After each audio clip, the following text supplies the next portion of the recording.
حضرت خدیجہ الکبریٰ رضی اللہ تعالیٰ عنہ نے نبی کریم صلی اللہ تعالیٰ علیہ وآلہ وسلم کو دلاسا دیا۔ یہ قرآن اتنی عظیم کتاب ہے اللہ کی، یا جو آپ پہاڑ دیکھ رہے ہیں نا چاروں طرف، ان پہاڑوں کے بیچ میں آپ کی رہائش ہے، آپ قیام پذیر ہیں یہاں پر۔ اللہ تبارک و تعالیٰ نے پہلے ان پہاڑوں کو اثر کیا کہ کیا قرآن آپ پر اتارا جائے۔ پہاڑ نے منع کیا، سمندروں نے منع کیا، جتنی اللہ تبارک و تعالیٰ کی طاقتور مخلوقات تھی ان تمام کو آفر کیا گیا۔ لیکن اگر یہ پہاڑ کو طاقت نہ دیتے اور قرآن پہاڑ پر اتارا جاتا تو یہ پہاڑ بھی ریزہ ریزہ ہو جاتا۔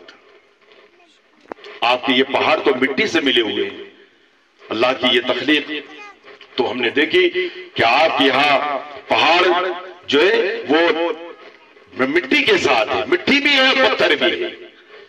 دنیا کے ملکوں کے اندر ایسے سخت پتھروں سے پہاڑ بنے اور جہاں تک آسمان آج انسان کی نگاہ جاتی وہاں تک اس کی چوٹی نظر آتی، اس کی تہ نظر آتی ہے، اتنے بڑے بڑے پہاڑ۔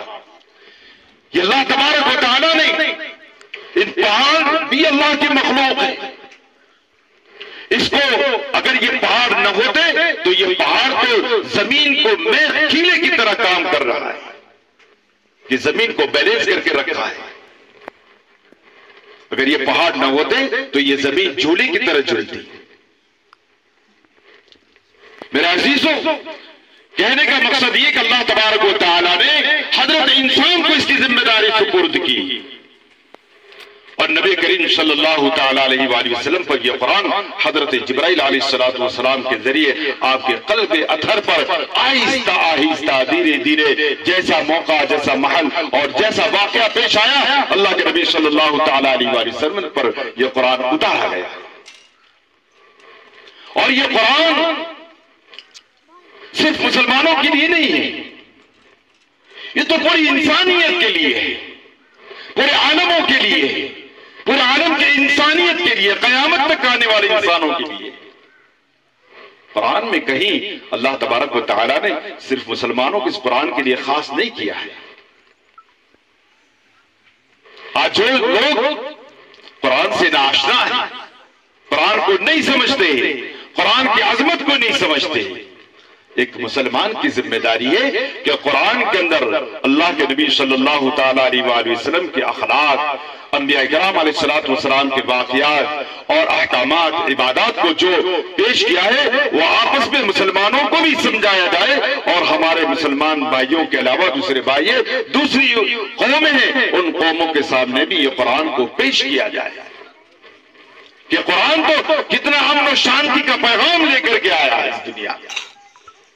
قرآن نے تو انسانیت سکھائی، قرآن میں تو اللہ تبارک و تعالیٰ نے بھائی چارگی کا سبق دیا ہے۔ اللہ تعالیٰ نے قرآن میں فرمایا لو انزلنا هذا القرآن على جبل لرأيته خاشعا متصدعا من خشية الله وَتِلْكَ الْأَمْثَالُ نَضْرِبُهَا لِلنَّاسِ لَعَلَّهُمْ يَتَفَكَّرُونَ إِنَّا نَحْنُ نَزَّلْنَا الذِّكْرَ وَإِنَّا لَهُ لَحَافِظُونَ۔ قرآن میں اللہ نے فرمایا یہ قرآن تو آسمان سے ہم نے زمین پر اتارا ہے اور اس کی حفاظت کرنے والے بھی ہم ہیں۔ ابھی میں 2 ماہ پہلے دنیا کے بہت امریکہ سے اوپر ایک ملک کے اندر گیا، یہاں چاروں طرف پہاڑیں، وہاں چاروں طرف سمندر، ایک چھوٹے سے آئی لینڈ کے اوپر قرآن کریم کی تعلیم ہو رہی تھی۔ اس تعلیم کی نسبت پر مجھے وہاں پر جانا ہوا۔ دیکھیے اللہ تبارک و تعالی قرآن میں فرما رہے ہیں کہ ہم نے اتارا، ہم اس کی حفاظت کرنے والے ہیں۔ اس آئی لینڈ کے اوپر ایک حبشی کالا بچہ جو آنکھوں سے اندھا ہے، کانوں سے بہرا ہے اور پیروں سے لولا ہے، لیکن اللہ تبارک و تعالی نے اس کے سینے میں قرآن کو ایسا محفوظ کیا کہ اس کا امتحان تھا کہ آپ اس بچے کو مشین لگایا تھا سننے کے لیے کہ قرآن کی جس آیت کے پہلے 5 الفاظ آپ بولیں گے تلاوت کریں گے وہ بچہ وہیں سے شروع ہو جائے گا. اور اتنا جید حافظ قرآن اس وقت قرآن کا معجزہ یاد آ جاتا ہے اور اللہ تبارک و تعالیٰ کی قدرت یاد آتی کہ اللہ نے صحیح فرمایا. آج 1400-1500 سال پہلے یہ باتیں ثابت ہو رہی ہیں کہ معجزہ ہے قرآن, یہ دعوت کا مشن ہے قرآن, یہ انسانیت کا پیغام دینے کا مشن ہے قرآن, یہ زندگی کو پاک دامنی کے ساتھ گزارنے کا جو دستور حیات ہے یہ قرآن. قرآن دنیا بھی بناتا ہے آخرت بھی بناتا ہے. ہمارے شیخ محی السنہ حضرت مولانا شاہ ابرار الحق صاحب نور اللہ مرقدہ فرماتے تھے کہ قرآن جاذب قلوب بھی ہے اور جاذب فلوس بھی ہے. قرآن کی تلاوت گھروں میں کرو گے آپ کی روزیوں میں بھی برکت ہوگی, آپ کی زندگیوں میں برکت ہوگی, یہ لوگوں کو آپ کی طرف متوجہ کرے گی. قرآن کی تلاوت تو آج ہم گھروں کے اندر شکایت کرتے ہیں کہ گھروں کے اندر پریشانیاں ہیں, مصیبتیں ہیں, روزیوں میں برکت نہیں ہے, اولاد نافرمان ہو رہی ہے. بھائی جن شیطانوں کو دور کرنے کے لیے اللہ نے قرآن جیسا عظیم کتاب ہم کو عطا قرآن عطا فرمایا کہ اس کی تلاوت کرو. قرآن جو ہے آپ کے گھروں سے بلائے, مصیبتیں, تکلیفیں, شیطان تمام چیزیں دفع ہو جائیں گے, دور ہو جائیں گے. اور ہم اس کو تلاوت ہی نہیں کر رہے اور نہ جانے کہاں کہاں جا کر کے ہم جو ہے دعاؤں کے لیے لوگوں کے سامنے پیش ہو رہے ہیں.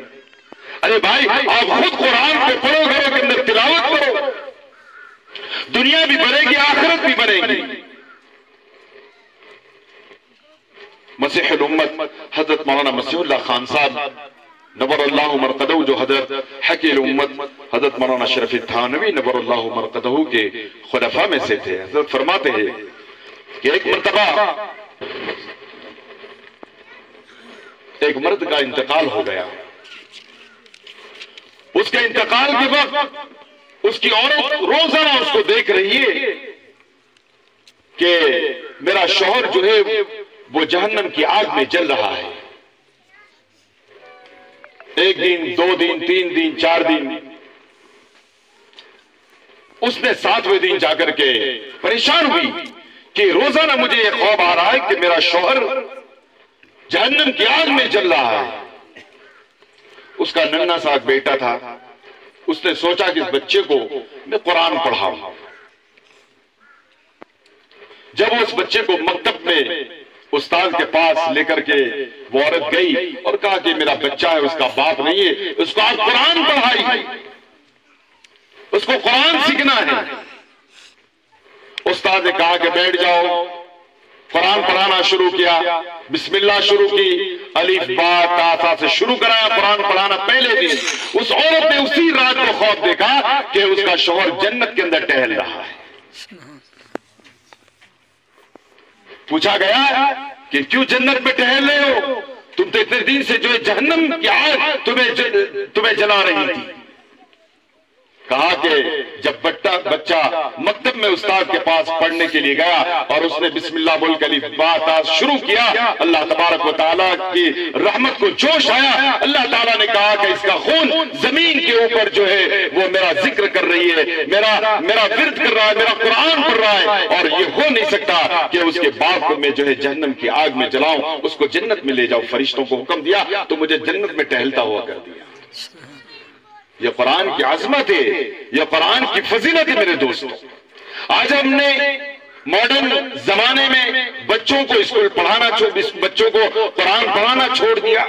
ہم عصری تعلیم کی طرف ہمارا رجحان ہو گیا. عصری تعلیم سے اسلام منع نہیں کرتا, علماء منع نہیں کرتے.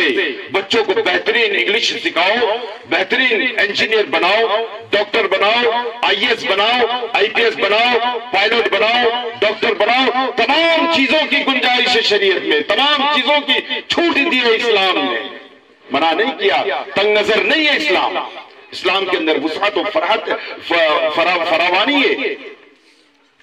سکھاؤ سب کچھ، لیکن آپ قرآن کو سکھاتے سکھاتے آپ عصری تعلیم کے ساتھ ساتھ اپنے بچوں کو دینی تعلیم بھی سکھاؤ، ان کو قرآن سکھاؤ، قرآن کی عظمت سکھاؤ، قرآن کا ترجمہ اور اس کے مطالب بتاؤ۔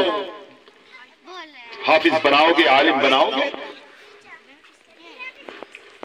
جب آدمی کے ساتھ دنیاوی علم کے ساتھ ساتھ جب دین بھی ہوتا ہے تو وہ اپنے راہ سے بھٹکتا نہیں، وہ سیدھی راہ پہ چلتا ہے، وہ اللہ اور اللہ رسول صلی اللہ تعالیٰ علیہ وآلہ وسلم کے بتائے ہوئے طریقے پر چلتا ہے، وہ خوف اپنے دل کے اندر پیدا کرتا ہے، وہ انسانیت کو سمجھتا ہے، وہ بھائی چارگی کو سمجھتا ہے، وہ لوگوں کی ہمدردی اور خیرخواہی کو سمجھتا ہے، لوگوں کے دکھ اور درد میں کام آتا ہے، وہ نماز پڑھتا ہے۔ جب آدمی جتنا نماز کی طرف متوجہ ہوتا ہے، اللہ تبارک و تعالیٰ کا خوف اس کے دل کے اندر ہوتا ہے، اس کے دل کے اندر انسانیت کی اتنی زیادہ ہمدردی اور بھائی چارگی ہوتی ہے۔ اس کی مثال آپ کو میں بتاؤں، میں سفر کر رہا تھا ہوائی جہاز کے اندر، بہت لمبا سفر تھا، گلف کنٹری کا جہاز تھا، پائلوٹ مسلمان تھے۔ جب ہوائی جہاز 35,000 فیٹ کے اوپر گیا تو جہاز کے اوپر اسکرین لگی ہوتی ہے، اس میں آپ کو بتاتے ہیں کہ آپ کا جہاز فی الوقت کہاں سے گزر رہا ہے، آپ کتنی فٹ کے اوپر ہیں، آپ کا باہر کا ویدر کیسا ہے، وہ ساری انفارمیشن آپ کو اسکرین پر بتائی جاتی ہے۔ میں نے دیکھا کہ جہاز کے ریڈار کو بتاتے ہیں کہ اس ریڈار کے اوپر جہاز چل رہا ہے۔ آپ کو بعض مرتبہ جب اوپر کا واتاورن، اوپر کا جو ہے وہ ٹھیک نہیں ہوتا ہے تو اس وقت اعلان ہوتا ہے کہ اس وقت باہر کا موسم ٹھیک نہیں ہے، جہاز ہلتا ہے، بیلٹ باندھنے کے لیے کہا جاتا ہے، اٹینشن کیا جاتا ہے۔ تو ہم نے دیکھا کہ جہاز جہاں چل رہا تھا اس کی ریڈار سے جہاز ہٹ گیا، تشویش میں آئے ہیں کہ جہاز نے اپنی سمت اور جس سمت میں جانا تھا اس کو، اس سمت کی طرف نہیں جا رہا، دوسری سمت کی طرف اس نے اپنا رخ بدل دیا ہے۔ آخر کیا وجہ ہے؟ تھوڑی دیر کے بعد، آدھے گھنٹے کے بعد وہ جہاز اپنے ریڈار پر واپس آ گیا۔ مجھے بڑا تعجب ہوا، اسفار ہوتے رہتے تو ایسے واقعات بہت کم دیکھنے کو ملتے ہیں۔ میں نے تھوڑی دیر انتظار کے بعد جب اٹھ کے آگے ٹوائلٹ کی طرف گیا تو جو پلین کا ہوائی جہاز کا پائلٹ تھا وہ باہر آیا۔ میں نے دیکھا کہ کالا حبشی ہے، چھوٹی سی داڑھی ہے اس کو۔ میں نے سلام کیا، اس نے عربی میں مجھے جواب دیا، تھوڑا انگلش میں بولا۔ میں نے اس کو پوچھا مجھے ایک سوال ہے آپ سے، کہا کہ پوچھئے۔ میں نے کہا کہ جہاز اپنے ریڈار پہ چل رہا تھا، بہت سیدھا چل رہا تھا، اور آدھے گھنٹے کے لیے دیکھا کہ وہ اپنی سمت سے بھٹک رہا ہے، دوسری سمت میں جا رہا ہے۔ آخر کیا وجہ ہے؟ کیا جہاز میں یا اوپر کے جو ہے موسم کے اندر کوئی خرابی آ گئی؟ وہ ہنسا، مسکرایا وہ، اور مسکرا کر کے اس پائلٹ نے مجھے کہا کہ شیخ یہ جہاز مسلم کنٹری کا ہے، آئی ایم مسلم، میں بھی مسلم ہوں، اور میرا نماز کا وقت ہو گیا تھا، اور نماز کے وقت پر جب میں نے قبلہ کو دیکھا تو قبلہ کی سمت جس طرف مجھے جہاز لے جانا تھا اس کی دوسری سمت میں جہاز تھا، تو میں نے جہاز کو قبلے کی طرف موڑ لیا اور میں نے اپنی سیٹ پر بیٹھ کر کے نماز کو ادا کیا۔ جب میری نماز ادا ہو گئی تو میں اپنے ریڈار پر واپس آ گیا، اور اس کی اجازت ہم کو جو ہے ایویشن ڈپارٹمنٹ کی طرف سے ہم کو ہوتی ہے۔ یہ کس بات کا نتیجہ ہے؟ اس کے پاس وہ پائلٹ ہے، ہائیسٹ ایجوکیٹڈ ہے، لیکن اس کے پاس دین ہے، اس کے پاس نماز کی عظمت ہے، قرآن کی عظمت ہے۔ وہ اس کو جہاز 250-260 پیسنجروں کا جہاز موڑتا ہے قبلے کی طرف، اور وہ نماز کو ادا کرتا ہے، نماز ادا کر کے اپنی سمت کے پاس واپس لوٹ کے آتا ہے۔ یہ میرے دوستو، یہ آدمی کو اسی وقت یہ چیز اور یہ کیفیت دل کے اندر پیدا ہوتی ہے جب اس کے اندر دینداری ہوتی ہے، اللہ کا خوف اس کے دل کے اندر ہوتا ہے۔ جب اللہ کا دین نہیں ہوتا ہے تو انسان صراط مستقیم پر چلنے والا نہیں ہوتا ہے، وہ راستے بھٹکتا ہے، اس کو دنیا داری سب کچھ نظر آتا ہے، نہ وہ دین کا کوئی کام کرتا ہے، نہ اپنے بچوں کو پڑھانے کی فکر کرتا ہے، نہ وہ صحیح اپنے کسی معاشرے کے اندر دینداری کی طرف مائل ہوتا ہے، بس دنیا داری اس کی طرف ہوتی ہے۔ آج جو ہمارے مدارس سے مکاتب ہیں وہ اسی چیز کے لیے ہوتے ہیں۔ ان مدارس کے اندر یہ علماء ایسی حالت کے اندر، ایسی کمزوریوں کے اندر ہر اعتبار سے کمزور ہوتے ہیں، لیکن اس کے باوجود بھی یہ علماء پھٹی ہوئی چٹائیوں پر بیٹھ کر کے سرد گرمی کے موسم میں، سردیوں کے موسم میں ان بچوں کو لے کر کے بیٹھتے، پڑھاتے، دن رات پڑھاتے ہیں۔ ان علماء کو پوچھئے، یہ درجہ ہیج پڑھنے والے بچوں کے لیے صبح جلدی اٹھنا پڑتا ہے، تب جا کر کے ان کا سبق سنا جاتا ہے۔